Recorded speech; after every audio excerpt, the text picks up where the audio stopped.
താഴോട്ട് മുങ്ങിയ പെൺപടകൾ ഓടി റൂമിൽ കയറിയപ്പോൾ മുകളിൽ പൂളിൽ നിന്ന ചെക്കന്മാർ അവളുമാരുടെ ഈ പ്രവൃത്തിക്ക് ഹെവി ഡോസ് കൊടുക്കാനുള്ള തയ്യാറെടുപ്പിലാണെന്ന സത്യം പാവം പെൺപടകൾ അറിഞ്ഞില്ല. പൂളിൽ നിന്നും കയറി വന്ന് അരഞ്ഞു കുതിർന്ന ഡ്രസ്സ് മാറ്റി ഫ്രഷായി ഇറങ്ങി. നേരെ സന്ധ്യയോടടുത്തുകൊണ്ടും വിശപ്പിന്റെ വിളി വന്നതിനാലും അഞ്ചും സ്റ്റെയർ ഇറങ്ങി താഴോട്ട് വിട്ടു. ഹാളിലെത്തിയവർ പെൺപടകളുടെ റൂം ഡോർ അടഞ്ഞു കിടപ്പേണ്ട ഹരി. ഇന്നിനി അവളുമാര് പുറത്തേക്ക് ഇറങ്ങാൻ തോന്നില്ല. പട്ടിണി കിടക്കേണ്ടി വരുമെന്ന് സാരം. അതിന് നോക്കണ്ട, വാ എന്നതിലുണ്ടായി കഴിക്കാം. ദേവി പറഞ്ഞു മുന്നോട്ട് പോയതും ഡൈനിങ് ടേബിളിൽ നേരത്തെ അടച്ചു വെച്ച പാത്രങ്ങൾ കാണേ. ഡാ ഇങ്ങ് വാ, അവളുമാരിൽ എടുത്തു വെച്ചേച്ചു അതിനുള്ളിൽ കയറി അടയിരിക്കുന്നത് ദോണ്ടേ എന്ന് പറഞ്ഞവർ ഓരോ മൂടി തുറന്ന് നോക്കി. അവർ ഓരോരുത്തരുടെയും താല്പര്യങ്ങൾക്കനുസരിച്ചുള്ള വിഭവങ്ങൾ അവിടെ നിരന്നിരുന്നു. ഓരോരുത്തരായി ടേബിളിന് ചുറ്റും ചെയറിലായി ഇരിപ്പുറപ്പിച്ച് ഫുഡ് കഴിപ്പ് തുടർന്നു. കഴിപ്പിനിടയിലും അവളുമാർ വരുമെന്ന് കരുതിയെങ്കിലും കാണാതെ വന്നതിൽ അവർ ഭക്ഷണം കഴിച്ച് എണീറ്റു. ഫുഡ് അടി കഴിഞ്ഞവർ പിന്നീട് ഹാളിൽ ടിവിയും കണ്ടിരുന്നു. ടി വി ഓണായിരുന്നെങ്കിലും അവരുടെ മിഴികൾ ഇടയ്ക്കിടയ്ക്ക് കഥയിലോട്ട് പാളി വീണു. എന്തായാലും അത്രയും സമയം കഴിഞ്ഞ സ്ഥിതിക്ക് ഇനി അവരുടെ കഥകൾ തുറക്കില്ലെന്ന് മനസ്സിലാക്കി കലിപ്പിൽ അഞ്ചും മുകളിലേക്ക് വിട്ടു. എന്നാൽ ഒരു മണിക്കൂർ മുമ്പ് പെൺപടകൾ അവന്മാരുടെ ചെളിയും കളഞ്ഞുള്ള എൻട്രി അവർക്ക് പാരാവുമെന്ന് മുൻകൂട്ടി കണക്കൂട്ടി അവർ വരും മുമ്പേ ഭക്ഷണം ടേബിൾ കൊണ്ട് മൂടി വെച്ചു. അവർക്കുള്ളതുമായി പ്ലേറ്റിലാക്കി റൂമിലോട്ട് കൊണ്ടുവന്ന് തട്ടിൽ മാമഹം പൊടി പൊടിച്ചു. ഭക്ഷണം കഴിച്ച് ഏമ്പൊക്കം വിട്ട് അവർ അഞ്ചും ബെഡിലേക്ക് വീണു. പിന്നീട് കത്തിയടിയിൽ ഓരോരുത്തരും ഡോക്ടറേറ്റ് എടുത്ത കണക്ക് മുന്നേറിയപ്പോൾ ചളിയിലെ ഡോക്ടറേറ്റ് ആർക്കും കൊടുക്കില്ലെന്ന രീതിയിൽ അക്കുവിന്റെ വായിട്ടലക്കൽ മറ്റൊരു രീതിക്ക് മുന്നേറി. നേരത്തെ ഫുഡ് കഴിച്ചുകൊണ്ട് 10 മണിയായപ്പോൾ അതുവരെ വായിക്ക് റെസ്റ്റിലാതെ തള്ളിമറിച്ചുകൊണ്ടിരുന്ന അക്കുവിന്റെ വയറ്റിലെ കോഴിക്കുഞ്ഞുങ്ങൾ കിടന്ന് ഫുദ്ദേ ഫുദ്ദേ എന്ന് മുറവിളി കൂട്ടി. ശിവ വല്ലാണ്ട് വിശക്കുന്നിടി, ഇനി വല്ല ഇരിപ്പുണ്ടോ? എന്തിരിക്കാനാ, എല്ലാം കഴിച്ചു കഴിഞ്ഞില്ലേ? എനിക്ക് വിശക്കുന്നുണ്ട്. വല്ല ഫ്രൂട്ട്സും ആദ്യമേ എടുത്തോണ്ട് വന്നാ മതിയായിരുന്നു. ആക്കുവിന്റെയും ശിവയുടെയും സംസാരം കേട്ട് ഇഷി രോധിച്ചില്ലേയും. എന്നാ നമുക്ക് പോയി എടുത്തോണ്ട് വന്നാലോ? എന്നിട്ട് വേണം ആ പുലിമടി ചെന്ന് കയറി കൊടുക്കാൻ. മിക്കവാറും കൈ കിട്ടിയ ആ നസ്രാണിനെ അരച്ച് കലക്കും എന്ന ശിവയുടെ വാക്കിൽ സ്ത്രീ. സമയം ഇത്രയായില്ലേ, നമ്മൾ ഇനി പുറത്തിറങ്ങില്ലെന്ന് എഴുതി അവർ ഉറങ്ങി കാണും. പെട്ടെന്ന് ഓടിപ്പോയി എടുത്തോണ്ട് വന്നാലോ? എനിക്ക് വല്ലാണ്ട് വിശക്കുന്നുണ്ട്. അവസാനം അവർ ഒരുമിച്ച് തന്നെ പുറത്തിറങ്ങാമെന്നുള്ള തീരുമാനത്തിൽ കഥക തുറന്നു. ആക്കു തല മാത്രം വെളിയിലിട്ട് ചുറ്റുമൊന്ന് സ്കാനി ആരുമില്ലെന്ന് ഉറപ്പുവരുത്തി പതിയെ പുറത്തിറങ്ങി. പറഞ്ഞ പോലെ ശിവ, നീ വിഷുവും പോയി ഫ്രിഡ്ജിൽ വെച്ച ഫ്രൂട്ട്സ് ബാസ്ക്കറ്റ് എടുത്തോണ്ട് വാ. ഞാനിവിടെ വാതിൽ നിൽക്കാം. അക്കുലീവും സ്റ്റെയറിന്റെ അവിടെ നിന്നോളും. അവരഥവാ സ്റ്റെയർ ഇറങ്ങി വന്നാൽ സിഗ്നൽ എളുപ്പാവും എന്ന് പറഞ്ഞ ശ്രീ അക്കുവിനെയും ലീവിനെയും സ്റ്റെയറിന്റെ താഴെ നിർത്തി. നേരിയ ശബ്ദം പോലും ഉണ്ടാക്കാതെ ഇരുട്ടിലൂടെ ഇഷുവും ശിവയും മുന്നോട്ട് നടന്നു.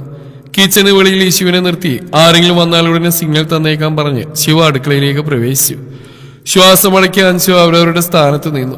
അടുക്കളയിൽ കയറിയ ശിവ പതിയെ നടന്ന് ഫ്രിഡ്ജിന്റെ വാതിൽ തുറന്നു. പൊടുന്നനെ അവിടമാകെ പ്രകാശം പരന്ന് ഒരുമിച്ചായിരുന്നു.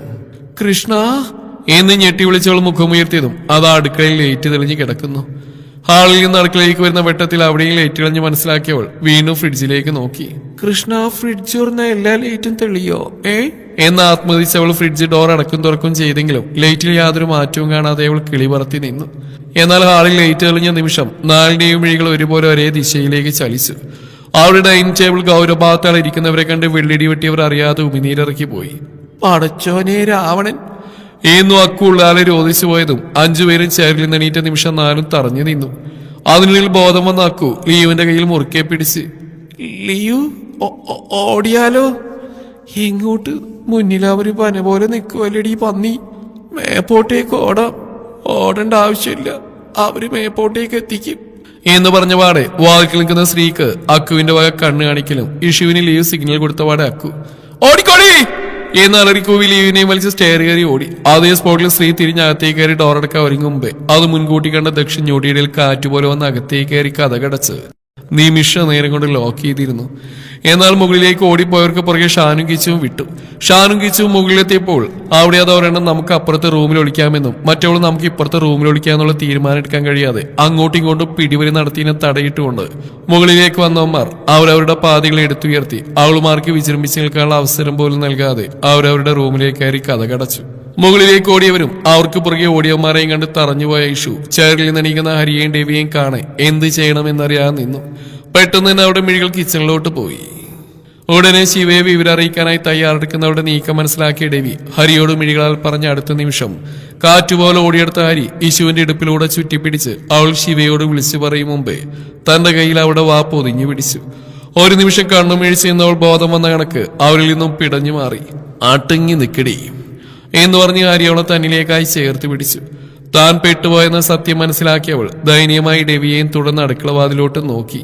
ഡെവി, ഇഷു പേടിക്കണ്ട, എന്റെ പെണ്ണിന്റെ കാര്യല്ലേ, അത് ഞാൻ നോക്കിക്കോളാം, നിങ്ങൾ ചെല്ല് എന്ന് പറഞ്ഞ് ദേവി കിച്ചണിലോട്ട് വിട്ടു. കുതിരയോളം കിണഞ്ഞു പരിശ്രമിച്ചെങ്കിലും പിടിച്ച പിടിയാല ഹരീഷുവുമായി അടുത്തുള്ള റൂമിലേക്ക് കയറി. എന്നാൽ ഇങ്ങ് അടുക്കളയിൽ അക്കുവിന്റെ ഓടിക്കോടി എന്നുള്ള അലറിവിളി വ്യക്തമാവാതിരുന്ന ശിവയൊന്ന് സംശയിച്ചു. കൃഷ്ണ പെട്ടോ എന്നുള്ളം പറഞ്ഞ നിമിഷം പെട്ടുപോയുള്ള ആഫ്റ്റർ എഫക്ട് മനസ്സിൽ ഉയർന്നു വന്നു. ഫ്രൂട്ട്സും വേണ്ട, ഒരു കോപ്പും വേണ്ടെന്നുള്ള കണക്കിൽ ഫ്രിഡ്ജ് വലിച്ചടച്ചവൾ തിരിഞ്ഞ നിമിഷം അകത്തേക്ക് കടന്നു വന്ന ഡെവിയെ കാണാൻ ഞെട്ടി നിന്നു. കൃഷ്ണ അസുരൻ എന്നവളുടെ ഉള്ള അലറി വിളിച്ചു. അവളുടെ മുമ്പോട്ടുള്ള ഓരോ ചൂടിലും പതറിയവൾ ചെറുതായി പുറകിലേക്ക് ചൂടുവെക്കവേ ഫ്രിഡ്ജിലിടിച്ച് നിന്നു. അവന്റെ ഓരോ ചൂടുവെപ്പിലും ഉള്ളം പതിരെങ്കിലും ഇല്ലാത്ത ധൈര്യം എവിടുന്നൊക്കെയോ സംഭരിച്ചവൾ അവിടെ നിന്നു. ഇമ്മച്ചിമ്മ നോക്കി തന്നിലേക്ക് നടന്നടക്കുന്നവനെ കാണെ അവൾ ഒന്നുകൂടെ ഫ്രിഡ്ജിലേക്ക് ചേർന്ന് നിന്നു. തൊട്ടടുത്തെത്തവേ എന്താ ശബ്ദത്തിൽ പതർച്ചു വന്നെങ്കിൽ അത് പുറമേ കാണിക്കാതെയുള്ള അവിടെ നിൽപ്പ് കണ്ട് അവളിലേക്കായി അവൻ കൈ ഉയർത്തി. ഞൊടിയിടയിൽ അവിടെ നിന്ന് മാറിയവൾ അടുത്തുള്ള തിണ്ണയിൽ വെച്ച കറി കോരിയെടുത്ത് കയ്യിലായി പിടിച്ചു. എന്റെ അടുത്തോട്ട് വന്നാലുണ്ടല്ലോ.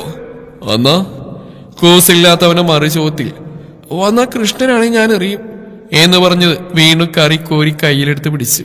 ഇത്രയും ചെയ്തു വെച്ചിട്ട് വീണ്ടും എനിക്കിട്ട് താങ്ങുവാ നീ? അതിന് ഞാൻ എന്ത് ചെയ്തു? പിന്നെ നേരത്തെ ചളിയാൻ വേണ്ടി നിന്റെ അമ്മൂമ്മയാണോന്നല്ലേ? അവർക്ക് അതല്ല പണി. അല്ലേ അമ്മൂമ്മയില്ലാതിന്റെ അമ്മൂമ്മനെ തന്നെ പറയണം അങ്ങേർക്ക് എന്ന ആത്മേടിക്കവേ അവന്റെ ചെറഞ്ഞു നോട്ടം കണ്ട്. എന്താ നീ എന്നാടേ ഇന്ന് പൂളിൽ വെച്ച് കാണിച്ചേ എന്ന് ചോദിച്ചു. കാണിച്ചല്ലോ ഞാൻ, നിങ്ങൾ നോക്കി എന്ന് പറഞ്ഞ് കഴുത്തിലായി കൈവച്ച് പറഞ്ഞവൾ പെട്ടെന്ന് സ്റ്റെക്കായി നിന്നു. കൃഷ്ണ എന്ത് കൊനിഷ്ടയാ വിളിച്ചു പറഞ്ഞ് എന്ന് ആത്മീച്ച ഞെട്ടിലോടെ മീകൾ ഉയർത്തിയവൾ അവന്റെ നോട്ടം കണ്ട് ഉമിനീരിറക്കി നിന്നു. അത് കൊച്ചു പറഞ്ഞ നേരാ, ഞാൻ നോക്കിയതാ. പക്ഷെ നിന്റെ മറ്റൊരു പ്രവൃത്തി അത് കുറച്ച് കടന്നുപോയില്ലേ എന്ന് പറഞ്ഞ് മുന്നോട്ട് വന്നു. കയ്യിലെ കറിക്കോരി ഒന്നുകൂടെ അവന്റെ മുന്നിലേക്കായി നീട്ടിപ്പിടിച്ചുകൊണ്ട് അവിടെ നിന്നോട് പറഞ്ഞാൽ മതി, അടുത്തോണ്ട് വന്നേക്കരുത്. പിന്നെ ഞാനെന്തെങ്കിലും ചെയ്തിട്ടുണ്ടെങ്കിൽ കണക്കായി പോയി. നിങ്ങൾക്ക് നാളെയില്ലല്ലോ മനുഷ്യ. പാവം പിടിച്ചൊരു പെങ്കൊച്ചിനെ കൊണ്ട് തുറസായ സ്ഥലത്ത് വെച്ച് കുളിപ്പിച്ചു തരാൻ പറയാൻ. ശിവ ശിവ ശിവ കലി കാലം. ഡേ ഗോപേ, അതെന്നാടി നീ എന്റെ പെണ്ണ, മൈ വൈഫ്. നീ ഒന്ന് വെള്ളം കമിഴ്ത്ത് നേടി ആകാശടിഞ്ഞ് വീഴാണെങ്കിൽ ഞാൻ ക്ഷമിച്ചല്ലോ. അപ്പൊ ഇതൂടെ അങ്ങ് ക്ഷമിച്ചേക്ക്. ഭാര്യയാണ് നിങ്ങൾ പറഞ്ഞില്ലേ, അതുകൊണ്ട് ഞാനും തൊട്ടെന്നൊക്കെ ഇരിക്കും. എന്റെ കൃഷ്ണാവൊന്ന് തൊട്ടതിന് പ്രതികാരം ചെയ്യാൻ വന്നേക്കുവാണ് ഇങ്ങേര്. ഇത്രയും ചീപ്പായിരുന്നു ആർട്ടിസ്റ്റ് ബേബി, അല്ല ഡേവിഡ്. നീ പുല്ലേ വേണ്ടാന്ന് കരുതുമ്പോ നീ തൊട്ടാ എനിക്കല്ല നിനക്കെന്നെ കേട്. നിനക്കറിയില്ല നിന്റെ ഈ സ്പർശനിലുണ്ടാക്കുന്ന അവസ്ഥ. അത് നീ എന്റെ സ്വന്തമായിരിക്കേ, നിന്നെ ഞാൻ പ്രണയിക്കുന്നതായിരിക്കേ. കൃഷ്ണ ഇങ്ങേർക്ക് എന്നെ ഇഷ്ടാണ് എന്നേലി പുന്നെലി കണ്ട് അണക്ക് അവനെ നോക്കിയതും മുടി പുറകിലേക്ക് വാഞ്ഞു മാറ്റി ശ്വാസം വലിച്ചു വിട്ട്. നിന്റെ ഈ നോട്ടമുണ്ടല്ലോ അതുപോലെ എന്റെ ശരീരത്തിൽ താപം കൂട്ടുവാ എന്ന് വല്ലാത്ത ഭാഗത്തിൽ പറഞ്ഞവനെ ശിവൻ ഞെട്ടിലോടെ നോക്കി. കൃഷ്ണ പണി പാളി എന്ന് ആത്മയടിച്ച് അവൻ അതിൽ നിന്ന് പുറത്തുകൊണ്ടുവരാനായി. ചൂടാണെങ്കിൽ കുറച്ച് തണുത്ത വെള്ളം എടുത്ത് തലയിൽ കമിഴ്ത്തണം മിസ്റ്റർ, കുറഞ്ഞോളൂ അരസമായി പറഞ്ഞവൾ മുഖം കോട്ടി തിരിഞ്ഞ നിമിഷം വിറഞ്ഞു കയറിയ ഡേവി മുന്നോട്ടെടുത്ത് അവളുടെ കൈയിലായി പിടിച്ച് തന്നിലേക്കായി വലിച്ചേർത്ത് കയ്യിലെ കോരിയെടുത്ത് സിങ്കിലേക്കായി എറിഞ്ഞ പാടെ അവള് തന്നോട് ചേർത്ത് പിടിച്ചു. ഇതെല്ലാം സെക്കൻഡുകൾക്കുള്ളിൽ നടന്നുകൊണ്ട് ശിവയ്ക്കൊന്ന് ജാഗ്രത പാലിക്കാൻ പോലും കഴിഞ്ഞില്ലെന്ന് മാത്രമല്ല കൊച്ചു കണ്ണും തള്ളി നിന്നുപോയി. എന്നതാണ് നീ പറഞ്ഞ്? തണുത്ത വെള്ളമല്ലേ, ആദ്യം അത് കൊച്ചൊന്ന് പരീക്ഷിച്ചറിയേ എന്ന് പറഞ്ഞ പാടെ മറുകയ്യാൽ അവൻ ഫ്രിഡ്ജ് തുറന്ന് അതിൽ നിന്നൊരു ബോട്ടിലെടുത്ത് വാഗുകൊണ്ട് അടപ്പ് തുറന്ന് അതിലെ വെള്ളം മുഴുവൻ ശിവയുടെ തലയിലൂടെ കമിഴ്ത്തി. ആ എന്നലറിയവൾ അവന്റെ പിടിയിൽ കിടന്ന് കുതറി. മുഖത്തൂടെ ഒഴുകിയിറങ്ങിയ വെള്ളത്തിന് തണുപ്പ് സഹിക്കവയ്യാതെ മുഖം ഇരുവശത്തേക്കുമായി ചലിപ്പിച്ചു. വെള്ളമൊന്നാകെ അവളുടെ ഡ്രസ്സ് നനച്ചുകൊണ്ട് മാറിലേക്കായി ഒഴുകി ഒളിച്ചു. അവയുടെ തണുപ്പ് ശരീരം മുഴുവൻ വ്യാപിക്കുന്ന രീതിയിൽ വിറച്ചുപോയ ശിവ മിഴികൾ ഇറുകെ അടച്ചു. എന്നോട് കളിക്കുമ്പോ സൂക്ഷിച്ച് നിന്നേക്കണം, വെറുതെ വായിട്ടരച്ചോരൊന്നും മേടിച്ചു കൂട്ടരുത് കേട്ടോടി അഹങ്കാരി. ഡേവിയുടെ ശബ്ദം കേൾക്കെ മിഴികൾ തുറന്നവൾ അവനെ ചെറഞ്ഞു നോക്കി പല്ലുകടിച്ചു. ഒരു നിമിഷം കൂടിയ തണുപ്പിന്റെ ഫലമായി പല്ലുകടിച്ച് നിൽക്കുന്നവളുടെ അധരം വിറകൊണ്ടു. നോക്കി പേടിപ്പിക്കുന്നോടി അഹങ്കാരി. ആ നോക്കി പേടിപ്പിക്കും, അതിന് തനിക്കെന്താ? നീ വീടിനുണ്ടോ? വീട്ടിലോ അസുര, നീ തണുക്കുവാ എന്ന് പറഞ്ഞവരിൽ നിന്ന് പിടഞ്ഞു മാറിയവൾ മുഖത്ത് പടർന്ന വെള്ളം കയ്യാൽ പഠിച്ചുകൊണ്ട്. അസുരൻ കാലൻ മനസ്സിൽ പല്ലുകടിച്ച് പ്രാഗി മുന്നോട്ട് കലിപ്പിൽ നോക്കിയതും അവന്റെ മിഴി ചിമ്മാതെയുള്ള നോട്ടത്തിൽ പുരികം ചുളിഞ്ഞു. എന്താണ് അസുര, നോക്കി ദഹിപ്പിക്കോ? ദഹിപ്പിക്കില്ല പെണ്ണേ, നിന്റെ ഈ രൂപം അതെന്നെ ദാഹിപ്പിക്കുക എന്ന് കേൾക്കെ. രൂപമോ എന്ന് തിങ്കി അവൾ സ്വയം ഒന്ന് നോക്കിയതും പകച്ചുപോയി. വെള്ളം വീണ് നനഞ്ഞു കുതിർന്ന ഷോൾ അവിടെ മാറിടത്തെ ഒന്നാകെ എടുത്തു കാണിക്കുന്ന രീതിയിൽ ശരീരത്തിൽ പറ്റിച്ചേർന്നിരുന്നു.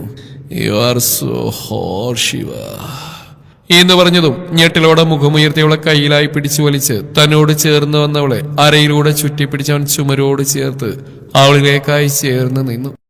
അവന്റെ നീക്കത്തിൽ പകച്ചുപോയ ശിവയുടെ പകപ്പ് മാറും മുമ്പേ ഡേവിയുടെ മുഖം ശിവയുടെ കഴുത്തിലേക്കായി ചേർന്നു. അവളിൽ നിന്നും വമിക്കുന്ന ഗന്ധത്തിൽ പോലും താൻ പിടിവിട്ടു പോകുമെന്ന സ്ഥിതി നിൽക്കെ ഡേവിയുടെ അധരം അവളുടെ കഴുത്തിലൂടെ ഒഴുകിയിറങ്ങിയ വെള്ളത്തുള്ളികളിലേക്കായി ചേർന്നു. അത്യധികം ആഗ്രഹത്തോടെ അവന്റെ അധരം ആ വെള്ളത്തുള്ളിയെ പൊതിഞ്ഞു പിടിച്ച് നാവിനാൽ നുണഞ്ഞെടുത്തു. അവന്റെ അധരസ്പർശനത്തിൽ പിടഞ്ഞുപോയ ശിവയുടെ കൈവിരലുകൾ വിറയലോടെ ഡേവിയുടെ ഷർട്ടിലായി കൊരുത്തു പിടിച്ചു.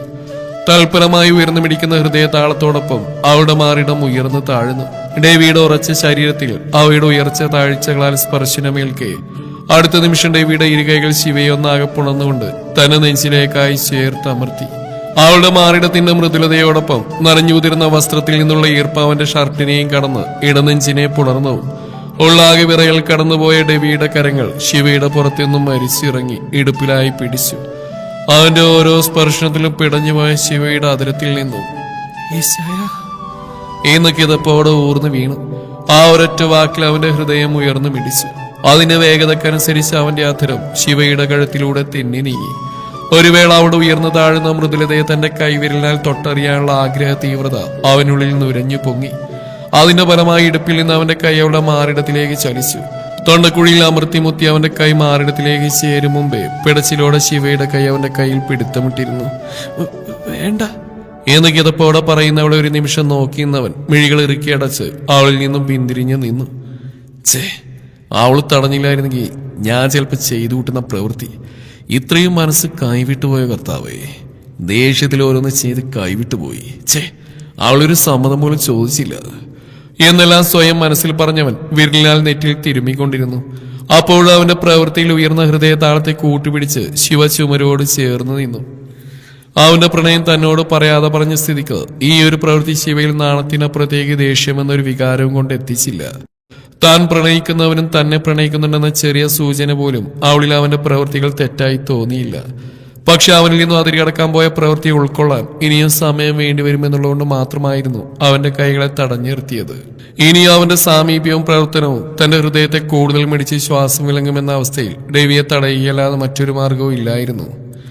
ഓരോന്നാലോചിച്ച് കിതപ്പോടെ ശിവ ചുമരോട് ചേർന്ന് നിന്നു. നെറ്റിയിൽ വിരലിനാൽ ഒഴിഞ്ഞുകൊണ്ട് തന്നിൽ കുതിച്ചുയരുന്ന താപത്തെ അടക്കുവാനെന്നോണം ഡേവി പെട്ടെന്ന് ഫ്രിഡ്ജ് തുറന്ന് ഒരു ബോട്ടിൽ വെള്ളമെടുത്ത് വായിലേക്ക് അമിഴ്ത്തി. ശ്വാസം വലിച്ചുവിട്ടവൻ ശിവയിലേക്ക് പിന്തിരിഞ്ഞു. ആ നിമിഷം തന്നെ ശിവ അവനിലേക്കായി മിഴികൾ ഉയർത്തിയതും രണ്ടുപേരുടെയും മിഴികളിടഞ്ഞ നിമിഷം ശിവ പിടച്ചിലോട് അവനിൽ നിന്ന് മുഖം തിരിച്ച് അടുക്കളയിൽ നിന്ന് ഇറങ്ങി ഓടാനൊരുങ്ങി. എന്നാൽ എന്തോ ഒരു ഉൾപ്രേരണയിൽ ഡേവി അവളുടെ കൈയിലായി പിടിച്ച് യഥാസ്ഥാനത്തേക്ക് നിർത്തി.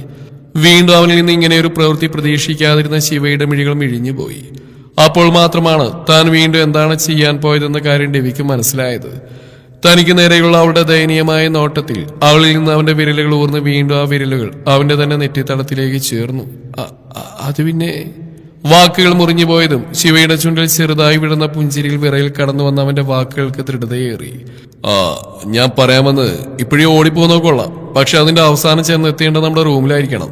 ഇനി തന്നെ കൊണ്ട് ആവർത്തിക്കാനും ചെയ്തിരുത്തിയിൽ നിന്ന് വീണ്ടും തുടങ്ങാനും പ്രേരിപ്പിക്കരുത്. ഇനി യോജിച്ച് പോക്കോ എന്ന് പറഞ്ഞു കേൾക്കെ ആൾ വേഗത്തിൽ പിന്തിരിഞ്ഞ് അടുക്കളയിൽ നിന്ന് ഇറങ്ങി. ഒന്ന് നിന്നേ. അവന്റെ ഉള്ളിൽ തിരിഞ്ഞെന്നവൾ ഇനി എന്ന രീതിയിൽ ദയനീയമായി നോക്കിയതും. നേരെ ചെന്ന് നിങ്ങളുടെ റൂമിലോട്ട് കയറി കൊടുക്കണ്ട, അവിടെ ദക്ഷമുണ്ട്. പൊന്നുമോൾ നേരെ നമ്മുടെ റൂമിലോട്ട് വെക്കോ. പിന്നെ ഈ നനഞ്ഞ ഡ്രസ്സൊക്കെ ഒന്ന് മാറ്റിയേക്ക്. വേണ്ടെന്നാന്ന് വെച്ചാൽ ഷെൽഫിലുണ്ടാവും. എനിക്ക് കൊച്ചു വെക്കോ, ഈ ജാനങ്ങ് വന്നേക്കാം എന്ന് പറഞ്ഞു നിർത്തിയതും ഇനിയൊരു വാക്കുകൾക്കും കാതോർക്കാതെ വാണം വിട്ട പോലെ ശിവ സ്റ്റെയർ കയറി മുകളിലേക്ക് ഓടി. ഡേവിയുടെ റൂമിലേക്ക് കയറി കഥ കടച്ച് ഷെൽഫ് തുറന്ന് മിഴികളാൽ ഓട്ടപ്രദർശനം നടത്തി ഒരു ഭാഗത്തായി അടുക്കി വെച്ചിൽ നിന്നൊരു ചുരിദാർ എടുത്ത് വേഗത്തിൽ വാഷ്റൂമിലേക്ക് കയറി ഡ്രസ്സ് മാറ്റി ഇറങ്ങി. ബാത്റൂമിൽ നിന്നിറങ്ങിയതും കഥകിന്റെ ഹാൻഡിൽ തിരിയുന്ന കണ്ട ശിവ ഇനിയൊരു അംഗത്തിനുള്ള ബാല്യം തനിക്കില്ലെന്ന് സ്വയം മനസ്സിലാക്കി അവനകത്ത് കയറും മുമ്പേ ബെഡിലേക്കായി ചാടിക്കിടന്ന് തലവഴി പുതപ്പ് മൂടി. എന്നാൽ ഇങ്ങ് താഴെയുള്ള റൂമിലേക്ക് ഇടിച്ചു കയറി ലോക്ക് ചെയ്ത ദക്ഷ വിറയലോട് ഉടുത്തിരുന്ന ഡ്രസ്സിൽ വിരലിനാൽ തൊരുത്തി പിടിച്ച് നിൽക്കുന്ന സ്ത്രീയിലേക്ക് ചൂടുവെച്ചു. തന്നിലേക്കുള്ള അവന്റെ ഓരോ ചൂടുവെപ്പും സ്ത്രീയുടെ ഉള്ളാകെ പെരുമ്പറ തീർത്തു. വാതിൽക്കൽ തന്നെ തമ്പടിച്ചപ്പോൾ കൊച്ചു ഒരിക്കലും ഓർത്തു കാണില്ല അവൻ റൂമിലോട്ട് തള്ളിക്കയറി വരുമെന്ന്. തന്നിലേക്ക് നടന്നെടുക്കും തോറും വിറയലോടെ സ്ത്രീ പുറകിലേക്ക് ചൂടുവെച്ചു. താടി ഒഴിഞ്ഞുകൊണ്ട് അവളെ തന്നെ നോക്കി നടന്നെടുത്തവും പുറകിലേക്ക് പോയ സ്ത്രീ ഷെൽഫിലായി തട്ടി നിന്നു. തനിക്ക് ഇരുവശവുമായി കൈ ഷെൽഫിനോട് ചേർത്ത് തടസ്സമായി വെച്ചുകൊണ്ട് അവളിലേക്കായി ചേർന്ന് വന്നു. കഴിഞ്ഞ ദിവസം ഇങ്ങനെ ഒരു അവസ്ഥയിൽ അവന്റെ റൂമിൽ പെട്ടുപോയപ്പോൾ തനിക്ക് കിട്ടിബോധിച്ച ആ നിമിഷം അവളുടെ മനസ്സിലേക്ക് കടന്നു വന്നു. നീ ആരുടെ സ്വന്തമാണെന്നറിയാതെ ഈ ഒരാഴ്ചയോളം പിടിച്ചു കിട്ടിയ മനസ്സാ. എനിക്ക് മാത്രമായതുകൊണ്ട് ചെറിയൊരു കൈനീട്ടാണെന്ന് കരുതിയാൽ മതി, ബാക്കിയൊക്കെ പുറകെ അന്ന് പറഞ്ഞ അവരുടെ ഡയലോഗ് അവളിൽ ഓർമ്മ വന്നോടുകൂടി അതുവരെ ഇല്ലാത്ത പരവേശ എവിടുന്നൊക്കെ ഓട്ടോ പിടിച്ച് അവളുടെ ഉള്ളിലേക്ക് ഇടിച്ചു കയറവേ മഹാദേവ എന്നുള്ള ആളെ വിളിച്ചുപോയി. ഇനി ഇങ്ങനെ പറഞ്ഞ പോലെ ബാക്കി തരുമോ മഹാദേവ എന്ന ആത്മയോട് അവളിലേക്ക് മിഴികൾ ഉയർത്തി നോക്കിയതും ഒരു വിരൽ വ്യത്യാസത്തിൽ തന്നിലേക്ക് അടുത്ത് നിൽക്കുന്നവനെ കാണി ഉള്ളിൽ വെള്ളിടി വെട്ടിയോളം മിഴികൾ ഇറുക്കി അടച്ചു. തുടരും.